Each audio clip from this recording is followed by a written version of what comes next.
Oh, hey there. Rob Kuhlman here from Root Cellar Music Studio. Hey, music makers, music lovers. I get asked all the time, what have I got on my toms, right? And these are from, people who record for a living or at least certainly people who record. And so I want to take a quick moment to talk about two of the things that I've done to really get great tom sounds. The first is, yes, these are called the CrashGuards. They're by Primacoustic. I can put a link in the description here to let you guys know how to find those. And of course, their function is to protect the 421 underneath it. The Sennheiser 421 is to protect it from things like cymbal crashes, the snare, and the hi-hat. So it just creates a sort of literally a guard from high frequency transients entering your tom mics. The other thing that I do, and by the way, I've never seen anyone use these, even though I know it's a somewhat common product in the sense that I see them for sale at stores, but I never see anyone using them. So I know people must use them. Send me a picture of your kit if you're using them. But I don't know anyone who's also doing this combination of using the CrashGuards in conjunction with a very special mic clutch that I discovered years ago. And I love these mic clutches. What they do is allow me to not only have this Primacoustic guard on my 421, it allows me to get a really great angle. Those of you who don't drum or don't record, I wouldn't expect you to understand that the angle of the 421 makes a big difference in your tom sound. The more you aim towards the center, you're going to get a rounded, smoother tone, and the more you go to the outside edge, you're going to get more brighter transient. And so you can adjust depending on the drummer, the song, but you want to have the ability to adjust.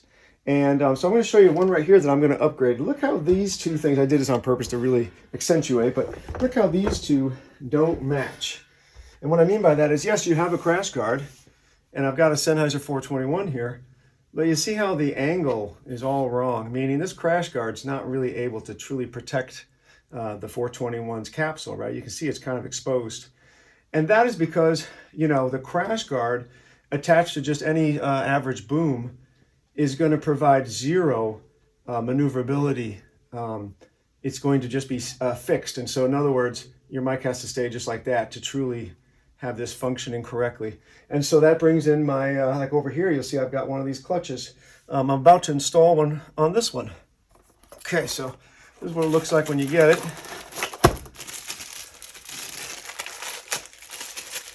So it's just a simple clutch, but that simple clutch gives you full maneuverability. Right now I can adjust that to wherever I need it. So I'm going to be taking my rattlesnake cable off of that. We're going to do this in real time. We've got to unthread it. I'll try to give you some close-up shots later too of some of the things I'm describing. I'm sure from this particular fixed angle, you're probably not able to see everything I'm trying to describe. So here's their Sennheiser 421.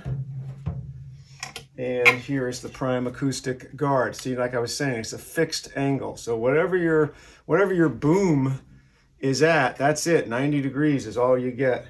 Okay, now, when I attach my new clutch, try to get it in a way that allows me to thread it quickly. Here we go. So I'm trying to get that exposed without anything in the way. Loosen this a tiny bit. There we go. All right, so we're threading this clutch on.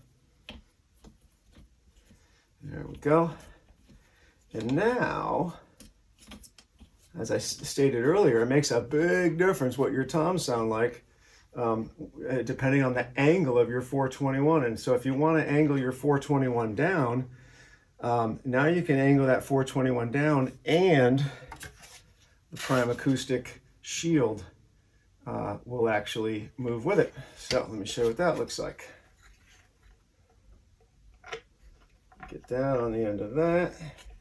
And this is never fun and never easy to attach. I'll be the first to tell you that it's a little bit frustrating to do this, because I think what I figured out years ago, by the way, some of these have been on here for, I'd say some of those I've had on there for 7 years or something like that. So I think the way I figured out was best to attach the clip first. Oh, first you gotta put the guard on, Rob. Hang on a second here. My point was, don't try to put the whole mic on, just put the clip. Okay, here we go. You got the guard and the clip, and see how you can, also even the guard, you have to really, it's a struggle to get this to rotate without hitting the guard itself, right? So here we are, I'm threading that clip, Sennheiser 421 clip, inside the Primacoustic guard. All right, there we go. Now I can bend it forward to really get it in the proper position to attach a 421. Now I'm using the washer below to create the tightness that I desire in the position that I desire. There we go. Okay, now I can clip my 421, and those who own 421s know these will fall off in a heartbeat. If you're not careful, these clips will make you look like a fool. You'll be holding it in your hand, and next thing you know, it's on the floor. Okay, so now notice this. Once again, the 421 is aligned with its guard, that's what you need. But with our new clutch, I have the ability to choose any angle I want, and they move together. So, for starters, this will never be correct because you see how it's hanging out way too forward, right? And I wouldn't want to just move the whole, I could move this whole stand back, right? But that wouldn't make the most sense. Much better idea is adjust this angle here, like that. We'll take this down. We're getting pretty good now. There we go. I think I'll extend this up a little more because I want to get, what I'm looking for on this particular tom is I want to get more towards the center. And to get more towards the center, you've got to come from a higher position and lean down, right? So I'm looking for this boom to extend up. I'm looking for my clutch to lean down. There we go. Okay. And lastly, we're looking for how far forward and back. So now I'm going to adjust that. Okay, now I am, of course, behind the microphone right now, so my view is not the best. But I know for a fact that that would already work, and it was already good, but maybe it's going to get better when I come forward and get the sense of a real drummer coming around. That actually is pretty good. Every drummer is different. You know, some drummers, unfortunately, they're just going to hit mics. That's what they do. Most of those drummers hit too hard to start with, and aim is not exactly their forte. So the more talented your drummer is and the more skill they have in controlling their dynamics, the more you can position these things into the perfect place to get the best sound. But obviously, because every drummer is different and every drum kit that comes through is different, these clutches are kind of that secret weapon I figured out, how I can get my tom mics positioned right where I want them to get the best sound. And again, like I mentioned, it's all about, are you aiming towards the edge? Are you aiming towards the center? And what angle is it at, right? If this is your surface of the drum head, obviously coming down more on a 90-degree angle, which is what the tom really wants. I'm sorry, that's what the microphone really wants. You want to be up and over to get towards the center and then bring it back towards the edge.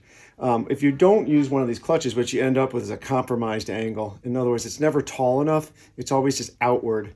And that even makes it harder to get the, what I mentioned, the center or the edge, right? You have less play, less ability to find and focus on what you really want. Up higher, you've got a much better swing and sweep. So anyways, that's my tip for the day.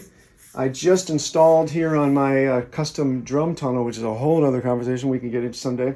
I just installed these little extenders, and the reason for that was I had some different drummers come through who had really big drum heads, big kick drums would raise the toms up, made them taller. So I wanted these, I don't know if you can see those or not, but I wanted these blocks here, right here.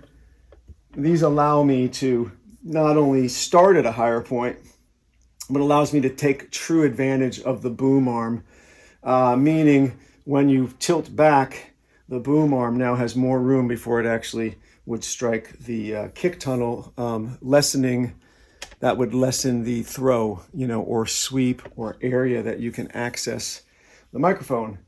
Anywho, so yeah, I'm getting ready to hook up my rattlesnake cables now and do some testing. Getting ready for, we've got Futon in this weekend doing 2 new songs, and looking forward to that. So this is part of my prep for the Futon session. Rob Kuhlman from Root Cellar Music Studio, over and out.